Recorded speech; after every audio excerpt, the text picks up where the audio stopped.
What is up, ghouls? Today we're going to be learning a couple of different techniques for working crochet color work. This is where we'll be taking a graph that looks something like this, using multiple strands of yarn in order to create this picture onto our project. Some of the materials that you'll want to have on hand, first and foremost, is a stitch counter. It's really important to keep track of not only the stitches, but also the row that you're on. Sometimes I end up wearing two of these so I can keep track of the stitch and also the row, especially if it's a bigger graph. And also I like it because it's a ring. That way I don't have to worry about setting it down, losing it. It gets bumped and twists and then my row count is ruined. This is just my favorite go-to. A yarn needle, it's nice to weave your ends in as you go because as you can see on here, I have a lot of working yarn. So if I have that mixed up with like this one right here, an end that's not woven in, it just makes everything more confusing.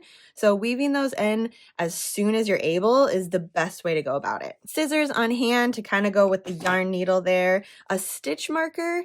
It's nice to be able to use a stitch marker to keep track of the number of stitches. So this one in particular, I have 99 stitches. When I started doing my color work, I placed it right at stitch 50.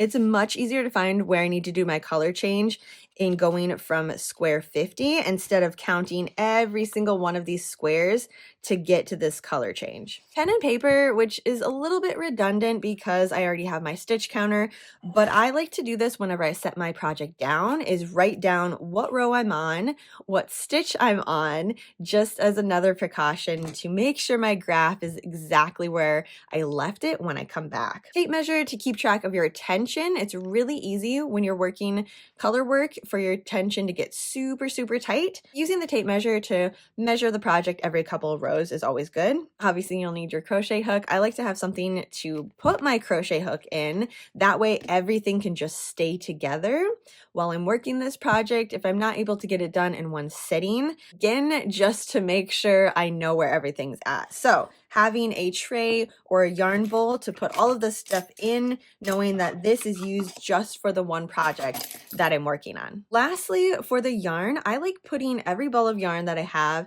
in a separate yarn bowl. This just gives that yarn a little bit of extra space and helps keep everything organized. I find that if I have these out, it's a lot easier for me to lose track of where I'm at. And when I'm switching colors and crossing the yarn over, this just turns into a total mess, which causes frustration and I won't end up doing the project as quick as I want to. So having them in their own little space just helps keep it as organized as possible. Reading the graph, every single square counts as one stitch, and we're going to start at the bottom left corner, working row 1, starting from left to right.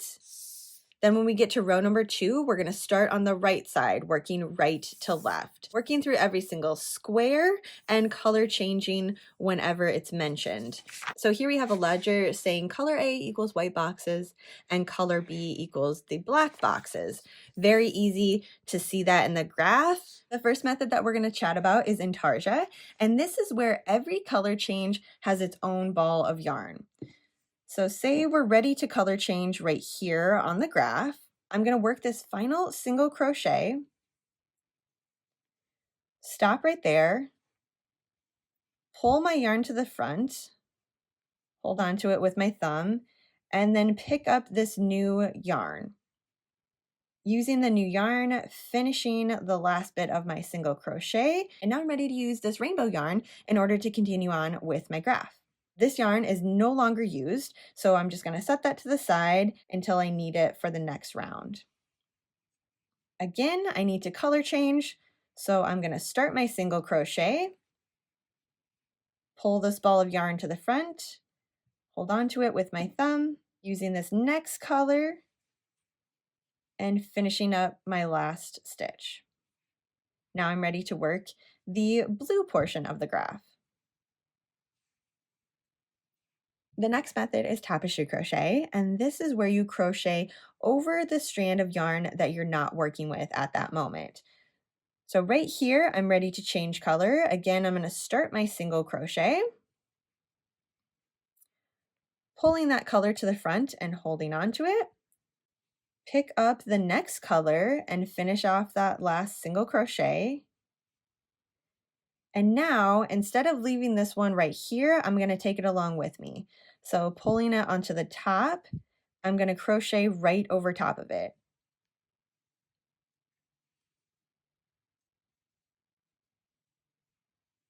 And keep going like that until it's time for me to color change again. So here is my last stitch with the blue, ready to color change. I'm going to pull this blue to the front. That way it creates a little knot to hold that stitch in place, helping you maintain tension. Using the new color of yarn, finish off that single crochet. Again, I'm not leaving the blue behind, so I'm going to pull that over here to my working stitches and start working the graph again.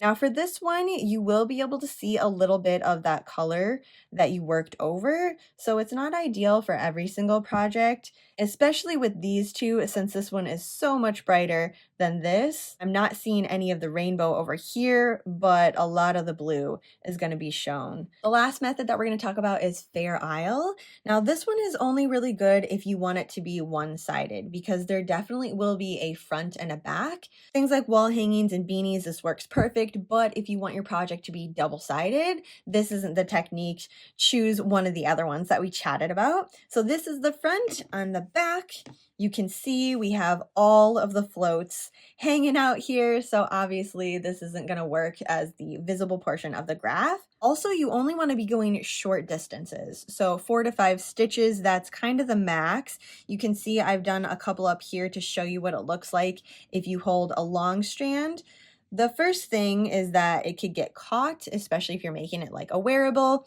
This could get caught a lot easier than something like this that's held really close to the project. Also, it's going to mess with the tension a little bit. So you can see it's kind of curving. That's because this tension ended up being a lot looser than this one. I'm ready to switch my color. I'm going to finish off this last single crochet, and I'm going to drop this behind my project. Leave it right there.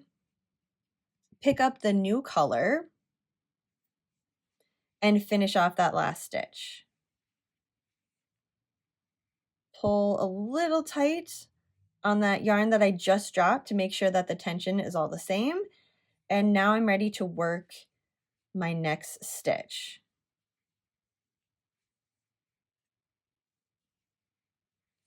Finish up these last two. I'm ready to color change again.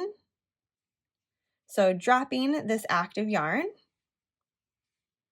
Now I'm going to go back and pick up this color that I just dropped. So going back, pulling it all the way over. So just pull to a consistent tension, yarn over, and then finish that last stitch for the color change. Again, pulling that unactive yarn to make sure your tension is all the same. And now you can see we have this nice little float back here, and it's laying nice and flat because we only had 3 stitches before we had to color change. Just going to finish up these few stitches, and now I'm ready to color change again. Flipping the project to grab the blue yarn, lay that flat across, and finish up that single crochet. And there's our next float. So there you have it, a few different techniques for working crochet color work. Go ahead and give them all a try, see which one works best for you, and also what works best for your project. If you did enjoy this video, don't forget to give it a thumbs up, and also subscribe to join the Ghoul Squad for more Crochet 101. But for now, that is it. So have a fantastically spooky time with your crochet color work, and I will see you in my next video.